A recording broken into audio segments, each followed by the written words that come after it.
ನಮಸ್ತೆ ವಿದ್ಯಾರ್ಥಿಗಳೇ, ಕನ್ನಡ ಜ್ಯೋತಿ ಯೂಟ್ಯೂಬ್ ಚಾನಲ್ಗೆ ನಿಮಗೆಲ್ಲರಿಗೂ ಸ್ವಾಗತ.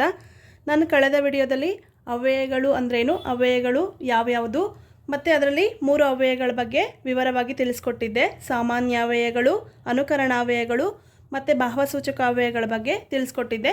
ಈ ವಿಡಿಯೋದಲ್ಲಿ ಕ್ರಿಯಾರ್ಥಕ ಅವ್ಯಯಗಳ ಬಗ್ಗೆ ತಿಳ್ಕೊಳ್ಳೋಣ. ಕ್ರಿಯಾರ್ಥಕ ಅವ್ಯಯಗಳು ಕ್ರಿಯಾಪದದ ಸ್ಥಾನದಲ್ಲಿ ನಿಂತು ಕ್ರಿಯೆಯ ಅರ್ಥವನ್ನು ಹೇಳುವ ಶಬ್ದಗಳೇ ಕ್ರಿಯಾರ್ಥಕ ಅವ್ಯಯಗಳು. ಉದಾಹರಣೆಗೆ ಉಂಟು, ಬೇಡ, ಅಲ್ಲ, ಅಹುದು, ಹೌದು, ಸಾಕು. ಈಗ ಉದಾಹರಣೆಗೆ ಅವನು ಕೆಲಸ ಮಾಡುತ್ತಿದ್ದಾನೆ ಅಂತ ಹೇಳುವ ಬದಲು ಮಾಡುತ್ತಿದ್ದಾನೆ ಅನ್ನೋದು ಕ್ರಿಯಾಪದ ಅಲ್ವಾ, ಕ್ರಿಯಾಪದದ ಬದಲಾಗಿ ಅವನಿಗೆ ಕೆಲಸ ಉಂಟು ಆ ರೀತಿಯಾಗಿ ಹೇಳ್ತೀವಿ. ಈಗ ಅವಳು ಊಟ ಮಾಡುತ್ತಿದ್ದಾಳೆ ಅನ್ನುವುದು ಕ್ರಿಯಾಪದದ ಬದಲಾಗಿ ಅವಳಿಗೆ ಊಟ ಬೇಡ. ಈ ರೀತಿಯಾಗಿ ಕ್ರಿಯಾಪದದ ಸ್ಥಾನದಲ್ಲಿ ಈ ಅವ್ಯಯಗಳು ನಿಂತುಬಿಟ್ಟು ಆ ಕ್ರಿಯಾಪದದ ಕಾರ್ಯವನ್ನು ನಿರ್ವಹಿಸಿಕೊಡೋದ್ರಿಂದ ಇವುಗಳನ್ನು ಕ್ರಿಯಾರ್ಥಕ ಅವ್ಯಯಗಳು ಅಂತೇಳಿ ಕರಿತೀವಿ. ಇನ್ನು 5ನೇದಾಗಿ ಸಂಬಂಧಾರ್ಥಕ ಅವ್ಯಯಗಳು. 2 ಪದಗಳನ್ನು ಅಥವಾ ಹಲವು ಪದ ಸಮುಚ್ಚಯಗಳನ್ನು ವಾಕ್ಯಗಳನ್ನು ಜೋಡಿಸುವಂತಹ ಶಬ್ದಗಳೇ ಸಂಬಂಧಾರ್ಥಕ ಅವ್ಯಯಗಳು.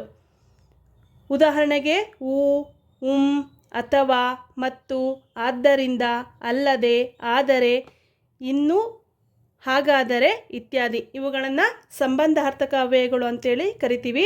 ಇವು 2 ಪದಗಳಾಗಿರ್ಬೋದು ಅಥವಾ ಹಲವಾರು ಪದ ಸಮುಚ್ಚಯಗಳಾಗಿರಬಹುದು ಅಥವಾ ವಾಕ್ಯಗಳ ನಡುವೆ ಸಂಬಂಧಗಳನ್ನು ಉಂಟು ಮಾಡುತ್ತವೆ. ಉದಾಹರಣೆಗೆ ಇದೆಯಲ್ವಾ, ರಾಮನು, ಲಕ್ಷ್ಮಣನು, ಸೀತೆಯು ಅಂತೇಳಿ ಹೀಗೆ 3 ನಡುವೆ ಸಂಬಂಧವನ್ನು ಕಲ್ಪಿಸುತ್ತೆ. ಅನ್ನೋದು ಹಳೆಗನ್ನಡದಲ್ಲಿ ಬಳಸ್ತಕ್ಕಂತಹ ಒಂದು ಸಂಬಂಧಾರ್ಥಕ ಅವ್ಯಯ ಆಗಿದೆ. ಅಥವಾ, ಮತ್ತು, ಆದ್ದರಿಂದ ಇವುಗಳ ಬಳಕೆಯೆಲ್ಲ ನಿಮಗೆ ಗೊತ್ತಾಗಿರುತ್ತೆ. ಅವನು ಪರೀಕ್ಷೆಯ ಸಲುವಾಗಿ ಚೆನ್ನಾಗಿ ಅಭ್ಯಾಸ ಮಾಡಿದ್ದ, ಆದ್ದರಿಂದ ಅವನಿಗೆ ಹೆಚ್ಚು ಅಂಕಗಳು ಗಳಿಸಲು ಸಾಧ್ಯವಾಯಿತು. ಈ ರೀತಿಯಾಗಿ ಇವುಗಳನ್ನು ಬಳಕೆ ಮಾಡಬಹುದಾಗಿದೆ. 6ನೇದಾಗಿ ಕೃದಂತಾವ್ಯಯಗಳು. ಇವುಗಳು ಧಾತುಗಳ ಮುಂದೆ ಉತ್ತ, ಅದೆ, ಅಲು, ಅಲಿಕ್ಕೆ ಇತ್ಯಾದಿ ಕೃತ್ ಪ್ರತ್ಯಯಗಳು ಸೇರಿ ಕೃದಂತಾವ್ಯಯಗಳಾಗುತ್ತವೆ. ಉದಾಹರಣೆ, ಧಾತು ಅಂತ ಹೇಳಿದ್ರೆ ಕ್ರಿಯಾಪದದ ಮೂಲ ರೂಪ ಆಗಿರುತ್ತೆ ಇದು. ಈಗ ಊಟ ಮಾಡುವುದು ಅನ್ನೋದೊಂದು ಕ್ರಿಯಾಪದ ಅಲ್ವಾ, ಅದರ ಮೂಲ ರೂಪ ಊಟ ಆಗಿರುತ್ತೆ. ಆ ಥರದ ಪ್ರತ್ಯಯಗಳಿಗೆ, ಆ ಥರದ ಧಾತುಗಳಿಗೆ ಉತ ಸೇರ್ಬೋದು. ಉತ್ತ, ಅದೆ, ಅಲು, ಅಲಿಕೆ ಈ ಥರದ ಪ್ರತ್ಯಯಗಳು ಸೇರಿ ಇವನ್ನ ಕೃತ್ ಪ್ರತ್ಯಯಗಳು ಅಂತೇಳಿ ಕರೀತಾರೆ. ಈ ರೀತಿಯ ಪ್ರತ್ಯಯಗಳು ಸೇರಿದಾಗ ಕೃದಂತಾವ್ಯಯಗಳಾಗುತ್ತವೆ. ಉದಾಹರಣೆ, ರಾಮನು ಉಣ್ಣದೆ ಮಲಗಿದನು. ಈ ವಾಕ್ಯದಲ್ಲಿ ಉಣ್ಣದೆ ಈ ಪದದಲ್ಲಿ ಅದೇ ಇದೆಯಲ್ಲ, ಅದು ಕೃದಂತಾವ್ಯಯ ಆಗುತ್ತೆ. ಹೋಗಲಿಕ್ಕೆ ತಡವಾಯಿತು. ಅಲಿಕ್ಕೆ ಎನ್ನುವ ಪ್ರತ್ಯಯ ಸೇರಿ ಇದು ಕೃದಂತಾವ್ಯಯವಾಗಿರೋದನ್ನು ನೋಡಬಹುದು. ಮಗು ಅಳುತ್ತಾ ಮಲಗಿತು. ಇಲ್ಲೂ ಸಹ ಉತ್ತ ಪ್ರತ್ಯಯವು ಸೇರಿ ಕೃದಂತಾವ್ಯಯವಾಗಿರೋದನ್ನು ಗಮನಿಸಬಹುದು. ಹೆಚ್ಚು ಅಭ್ಯಾಸ ಮಾಡುವ ಮೂಲಕ ಈ ಕೃದಂತಾವ್ಯಯಗಳನ್ನು ನೀವು ಗುರುತಿಸೋದನ್ನು ಕಲಿತಾ ಹೋಗ್ತೀರಾ.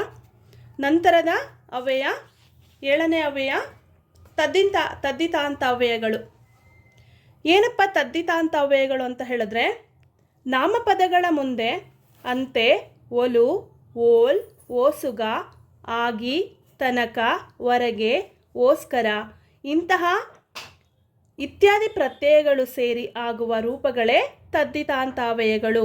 ಉದಾಹರಣೆ, ಸೂರ್ಯನಂತೆ. ಇಲ್ಲಿ ಅಂತೆ ಪ್ರತ್ಯಯ ಇರೋದನ್ನು ಗಮನಿಸ್ಬೋದು. ಮನೆಯ ತನಕ ತದ್ದಿತಾಂತಾವ್ಯಯ ಇದೆ. ನನಗೋಸ್ಕರ, ಇಲ್ಲೂ ಸಹ ಓಸ್ಕರ ಎಂಬ ಪ್ರತ್ಯಯ ಸೇರಿದೆ. ನಿನಗಾಗಿ ಆಗಿ ಪ್ರತ್ಯಯ ಇದೆ. ಓಸುಗ ಪ್ರತ್ಯಯ ಇದೆ. ಈ ಥರ ಪ್ರತ್ಯಯಗಳು ಸೇರಿ ಏನಾಗುತ್ತೆ, ತದ್ದಿತಾಂತಾವ್ಯಯಗಳಾಗೋದನ್ನು ನಾವು ಗಮನಿಸಬಹುದು. 8ನೇದಾಗಿ ಅವತರಣಾರ್ಥಕ ಅವ್ಯಯಗಳು. ಒಂದು ನಿಶ್ಚಯಾರ್ಥದಲ್ಲಿ ಬರುವ ಅವ್ಯಯವೇ ಅವತರಣಾರ್ಥಕ ಅವ್ಯಯ. ಉದಾಹರಣೆ, ಅದೇ ನನ್ನ ಬಳೆ, ಅವರೇ ನನ್ನ ತಾಯಿ, ಅವನೇ ನನ್ನ ಮಗ ಇತ್ಯಾದಿ.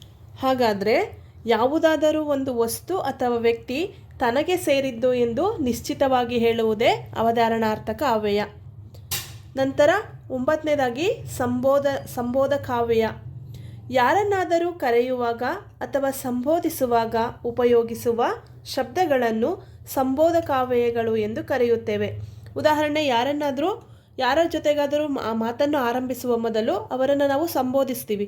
ಎಲ ಅಂತಲೋ ಅಥವಾ ಎಲೋ, ಏ, ಓ ಇತ್ಯಾದಿ ಪದಗಳು ಸಂಬೋಧಕಾವ್ಯಗಳಾಗಿರುತ್ತೆ.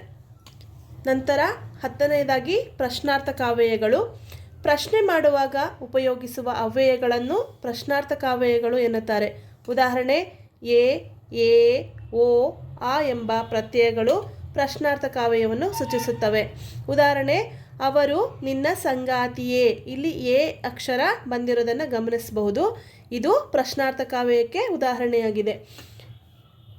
ನೀನು ಬಂದೆಯಾ, ಇಲ್ಲಿ ಬಂದಿರುವ ಇಲ್ಲಿ ಆ ಅಕ್ಷರ ಏನಿದೆ ಅದು ಪ್ರಶ್ನಾರ್ಥಕಾವ್ಯವಾಗಿ ಸೂಚಿಸ್ಬೋದಾಗಿದೆ. ಅವ್ಯಯಗಳು ನಿಮಗೆ ಸರಿಯಾಗಿ ಅರ್ಥ ಆಗಿದೆ ಅಂದ್ಕೊಳ್ತೀನಿ ವಿದ್ಯಾರ್ಥಿಗಳೇ. ಇನ್ನೂ ಹೆಚ್ಚಿನ ವ್ಯಾಕರಣ ಮಾಹಿತಿಗಾಗಿ ಕನ್ನಡ ಜ್ಯೋತಿ ಯೂಟ್ಯೂಬ್ ಚಾನಲನ್ನು ಸಬ್ಸ್ಕ್ರೈಬ್ ಮಾಡಿ, ಶೇರ್ ಮಾಡಿ, ಲೈಕ್ ಮಾಡಿ. ಧನ್ಯವಾದಗಳು.